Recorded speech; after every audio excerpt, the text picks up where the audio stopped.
On this football show, testing 1 2. Hope the connection's good. Throwing a lip pillar here and get going. That's it. Just like that. Just like that. Testing. Just a thing or two here. We got a new camera angle, new vantage point. I hate LinkedIn so much, bro. Let's see. Let's test this out. What are we? We're talking. We sound good. We sound great. Let me know. I know nobody's in here yet, but we'll keep testing. Make sure we ain't too loud. You know what I'm saying? It is the loud house, you know. But yeah, man, we got a new desk. We got a new look. Everybody, if you're in the chat right now, holler at me. I want to make sure it sounds good, looks good, and we'll get off to the races. We got a packed show for you today in the Jar Football Show, number 202. I'm your host, Clark Dupree. Today's featured discussion, whole lot of nothing. I'm just kidding. There ain't a lot going on in the football world, so we got some draft talk. Draft coming up in a week. We've got some SEC spring games. And that's really about it. We ain't got no college basketball. I got no interest in talking about NBA. I got no interest in talking about baseball if the Reds ain't in it. If it's the Reds, I'll talk about it. And I scan for Red stuff, and ain't that many people covering the Reds, I guess. So maybe I should cover the Reds.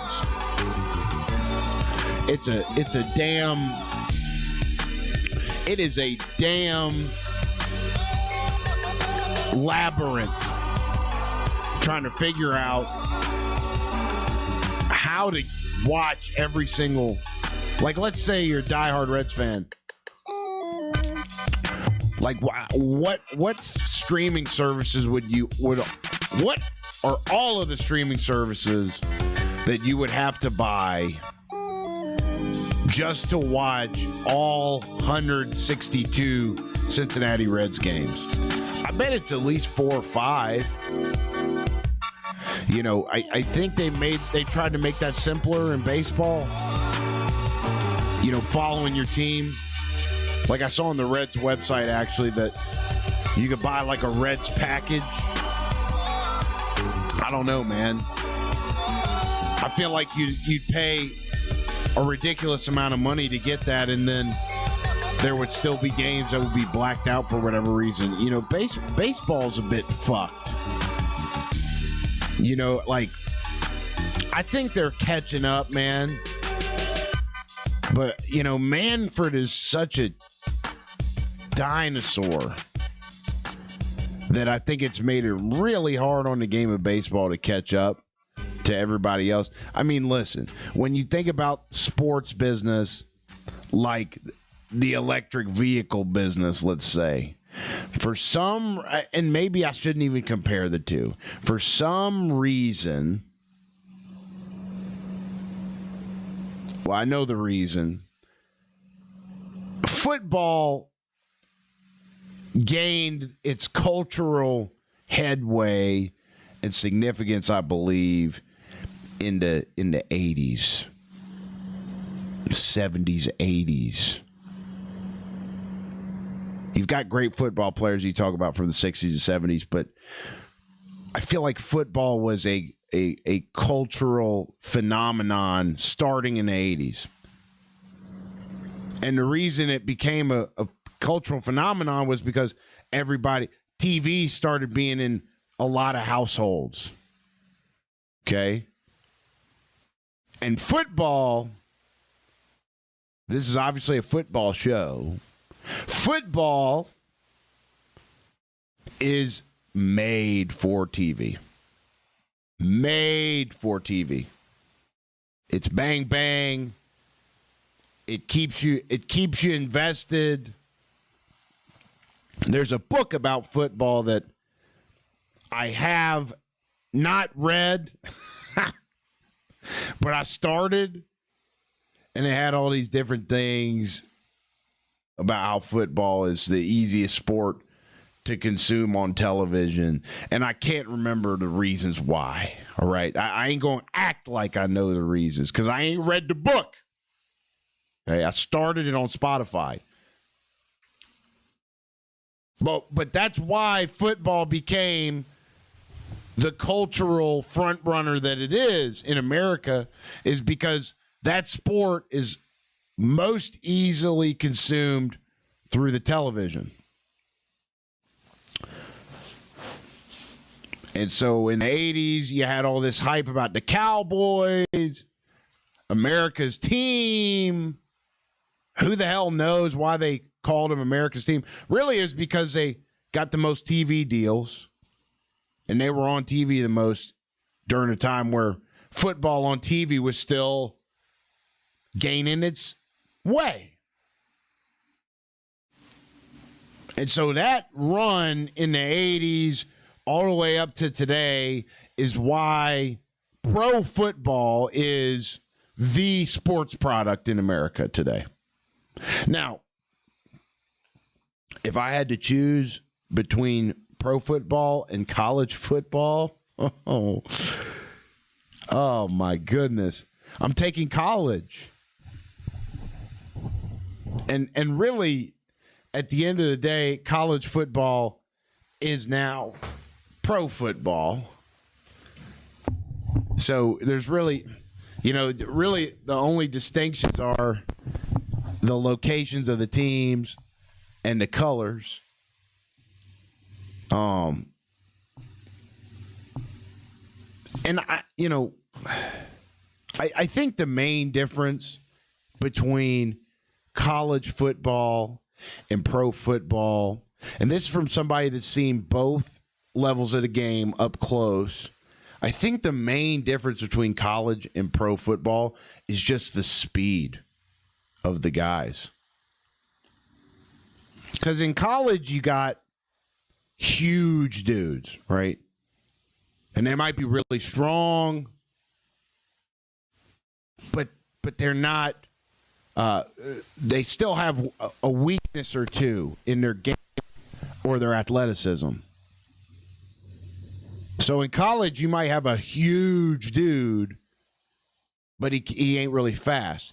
Or you got a tiny dude who can zip like nobody's business. We had a guy like that on our team at Samford, old Crondis Larry. Crondissimo. He was a good dude, Florida dude. Shout out Crondissimo. So in college, you can get away with having a weakness or two in your skill set. You could be huge and slow. You could be small and ridiculously fast. Or you could have none of that stuff and just be a little tougher than the next guy and make it work like I did. Not the case in the pros. The main difference between the college game and the pro game is the speed. And you want to know the moment I figured that out? When I was working for the Colts at the facility. The way you walk out of the office. Oh, man, is my shit lagging? Let me see if I can fix this here. Damn, I hate this. It's because I got web pages open. Let's wait for it to catch up here.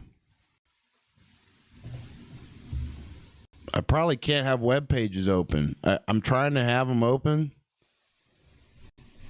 while we're live, and I think it really hurts us. So sorry to everyone on the audio side who doesn't know what's going on. I changed my setup today. I changed my setup. I'm still waiting for this damn video to catch up to my voice. But I changed my setup, and I got, we're caught up again.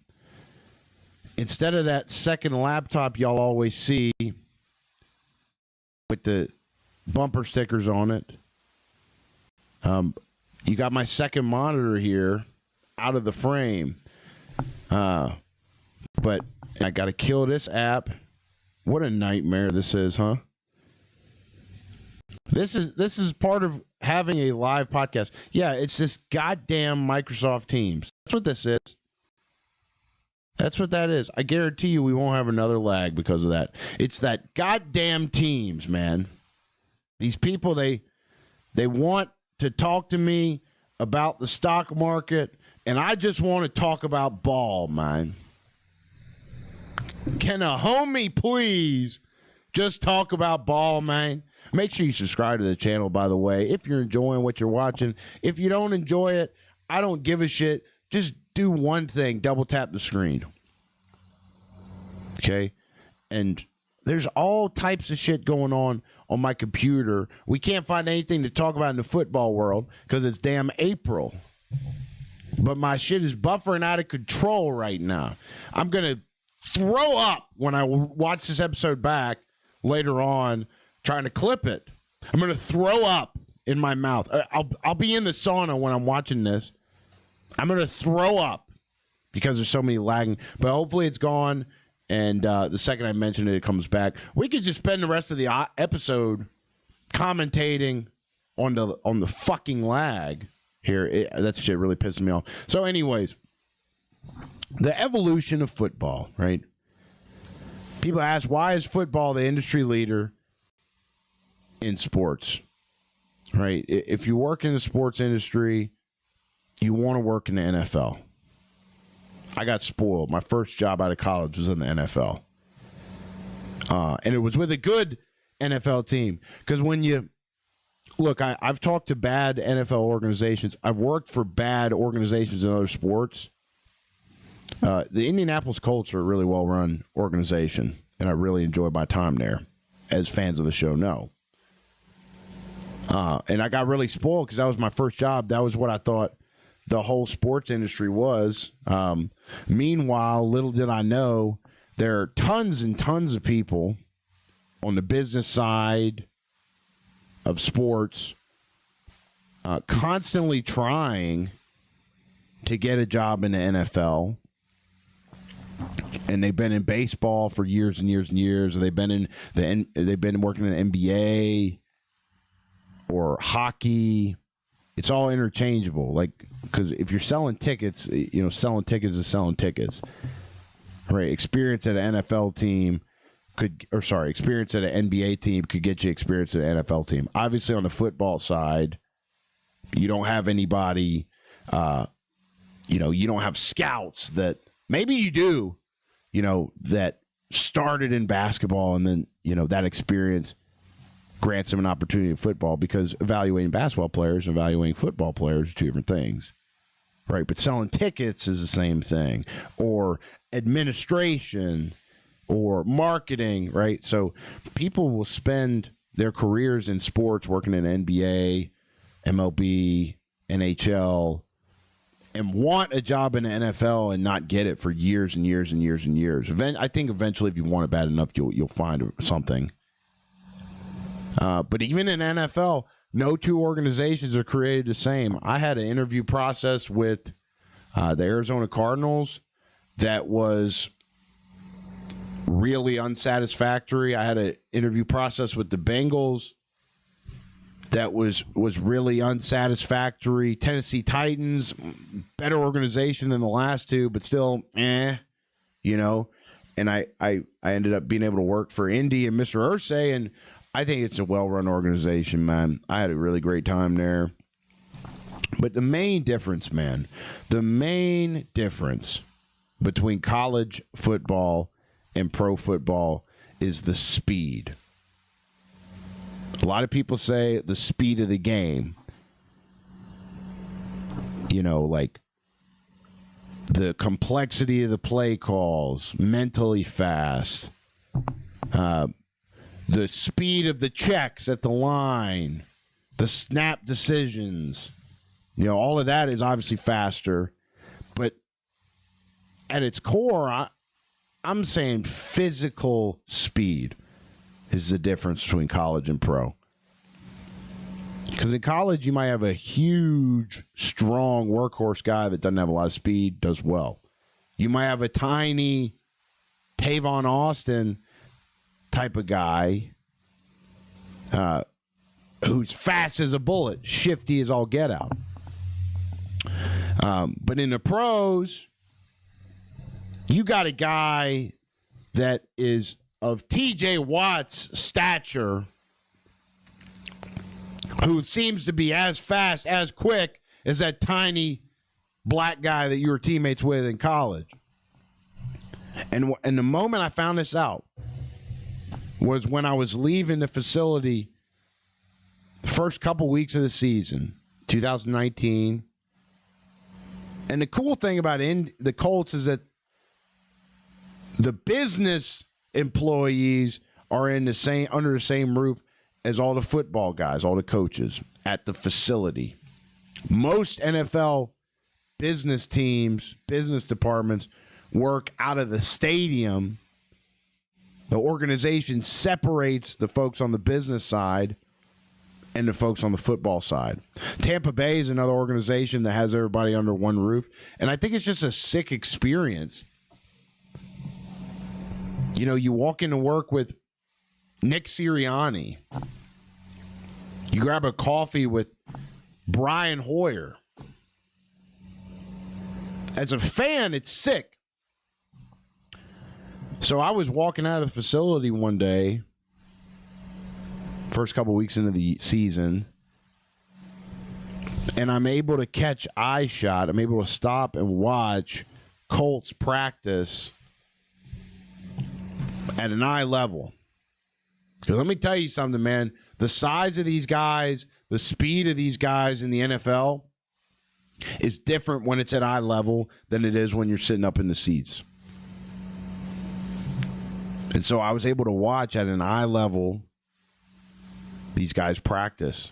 I was able to stop and watch.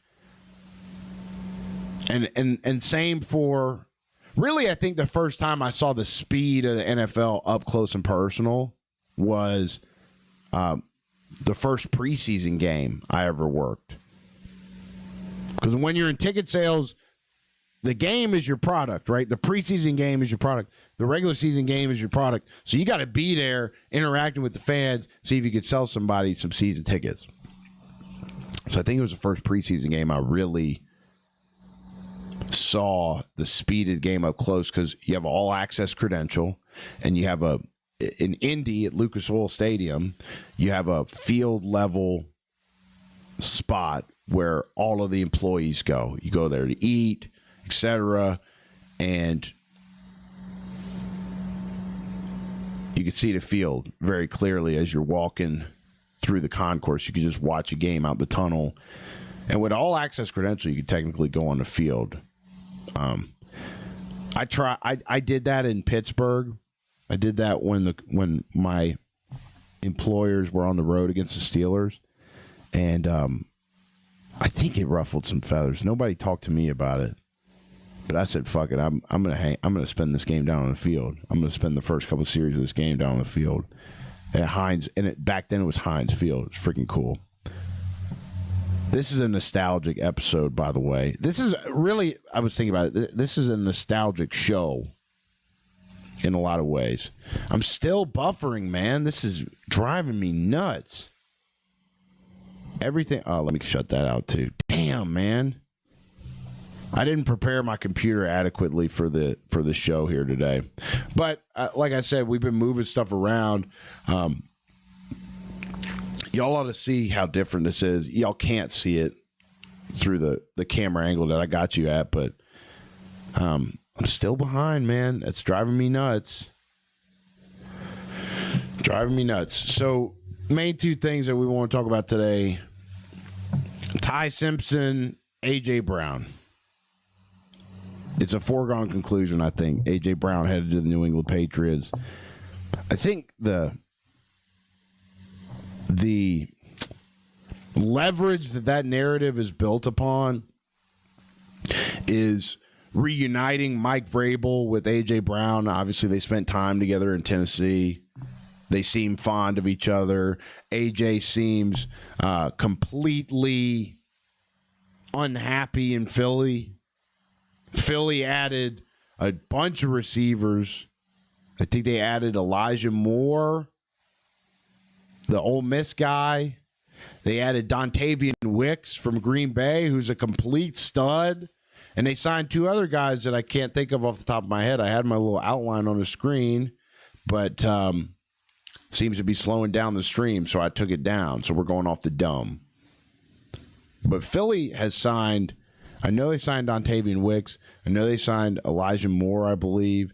There's one other stud that name isn't coming to mind, and then one other guy. I think they signed 4 wideouts this offseason. And so the writing's kind of on the wall in that capacity. Is my shit going in? Okay. Writing's on the wall in that capacity. And then you think about the Mike Vrabel reunion with A.J. Brown. I think that's really the main gasoline under this fire with the A.J. Brown trade rumors. Apparently, nothing's going to happen on draft night. But as we all know, we could spin these narratives for weeks and weeks and weeks. And then this A.J. Brown trade could happen on draft night. We're going to be like, oh, it was so obvious. The writing was on the wall. You know? But the trade is reported to happen in June or around June, right before camp. So that's all we know about A.J. Brown. He's clearly unhappy in Philly. There's clearly a lot of dysfunction in Philly. Now that you got these damn rat whistleblowers that are going to ESPN writers anonymously and outing their quarterback, literally people in the Eagles facility, it's not looking good. And I think the expectations, the success that Philly has had has led to expectations that aren't really sustainable.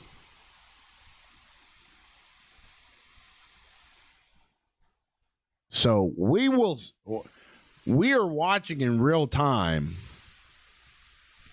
Nick Sirianni's ability to handle drama in his building, because he is a dramatic guy. He is a very animated guy.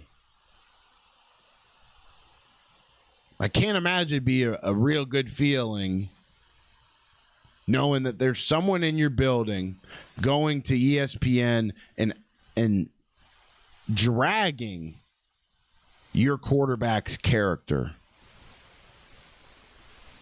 Basically slandering your franchise player. There's somebody in that building. And you know what's unbelievable, too, is that, I mean, these NFL organizations are as powerful as any company in the Fortune 500 you can think of. The bigger like the Eagles, you don't understand the power that those organizations have. I remember walking into my interview with the Colts, and my future manager who was interviewing me was trying to mess with me, get me sweating. And he asked me,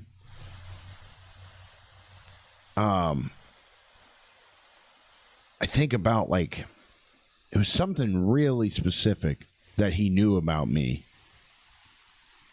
And I asked him, I was like, how did, later on, I didn't have the balls to ask him this during the interview, but later on I was like, how did you know that? And he said, we got a lot of resources or something. So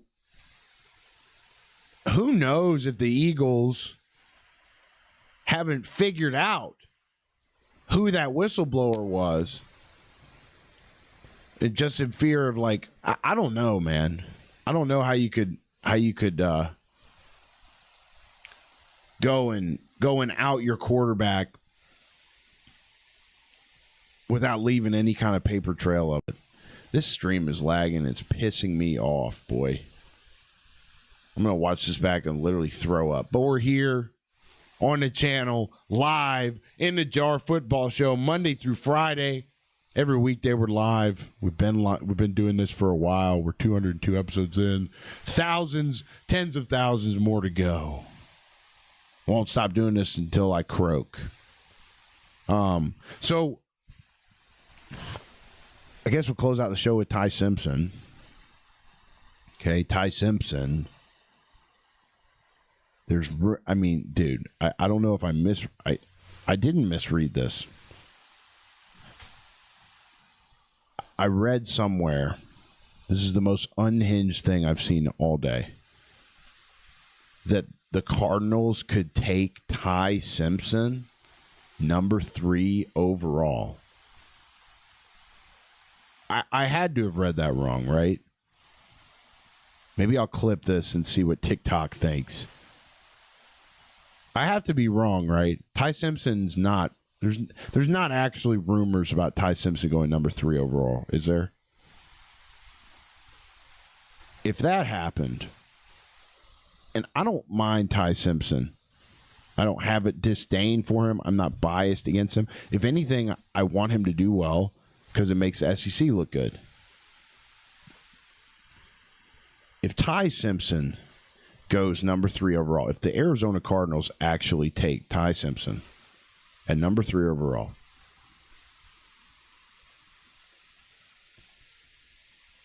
bar none, worst organization in the league. Worse than my Bengals. If they're smart and they take an actual franchise player at number 3, the Cardinals, I'll still be willing to say that it's about neck and neck between the Bengals and the Cardinals for the worst organization in the NFL. But if the Cardinals actually took Ty Simpson at number 3 overall, by far worst organization in the league. Done deal. Book it. Okay? I feel like I misread that today, that they were thinking about taking him at 3. But if anything, take him at 34. I know it's a quarterback-hungry league. This has got to be the worst quarterback draft class of recent memory, guys. Ty Simpson's not a franchise player. He's not. And I think that, he'll definitely be able to grow out of this, but I watched Ty Simpson play. I even watched him on Gruden's QB camp a day or two ago. And he's just like, it seems like his cortisol is always sky high. It seems like he's always hella stressed out and like nervous and like jittery. That doesn't translate to a franchise quarterback in the NFL to me. Like, I don't know, man. Every time I watched Ty Simpson this season for Alabama, it seemed like he was panicked. His eyes were huge. Like even when he was doing his snap count with Gruden, he just seemed tense and like too desperate to prove himself almost. That might sound bad. Like I want him to do well. I'm not hating. And the kid's a better player, better football player than I could ever dream of being. That's for sure. But man, if that headline I read is true, that the Cardinals are actually considering taking Ty Simpson at 3, they're the worst organization. Like if they take him there, they are the worst organization in the NFL, below my Bengals.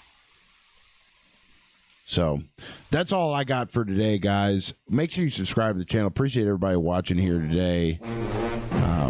We'll be back for the week finale tomorrow. I'm going to Kentucky on Monday, so we will see about a show Monday. Worst case scenario, we'll be back to normal scheduled programming next week, Tuesday through Friday.